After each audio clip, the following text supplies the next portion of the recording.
معها العنوان من أم الدنيا، أم البدايات ومهد الحضارات، من الحواري الجميلة التي تحاكي فينا أجمل الحكايات، من المدن العتيقة التي تفوح برائحة التاريخ والأهرامات، من الأنغام والألحان الخالدة التي لا تفنى ولا تشيخ.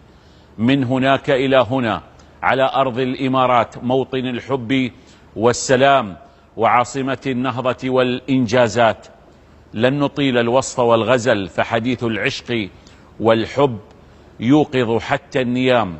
لن نفتح شرفة أخرى تطل بنا على ذلك الماضي الجميل، حيث الجمال والرمال وأسراب النخيل. لن نداعب شعاع الشمس ولا خصلات الليل الطويل. سنقف الليلة على قمة الهرم، نحيي جميعا عظمة النيل. لن نعود بكم وبالذاكرة إلى قصص البدايات وأصل الحكايات. الليلة سنحيي طقوس الفرحة والبهجة، سنطلق العنان للآهات، ونعلي معا جميعا راية مصر والإمارات. سنطوي صفحة الأمس لنقلب دفاتر العزة والمجد والنجاحات.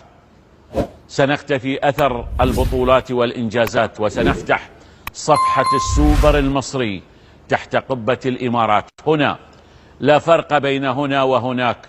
هنا الدار داركم، والسماء سماؤكم، والأرض لحافكم كأنكم هناك.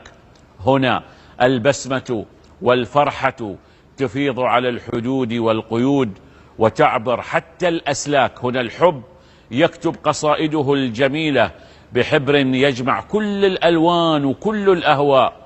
هنا الحب ينمو فينا كحبات الرمل النائمة في أحضان الصحراء. هنا الحب يلامس بأنفاسه القمر والنجوم ويطال عنان السماء.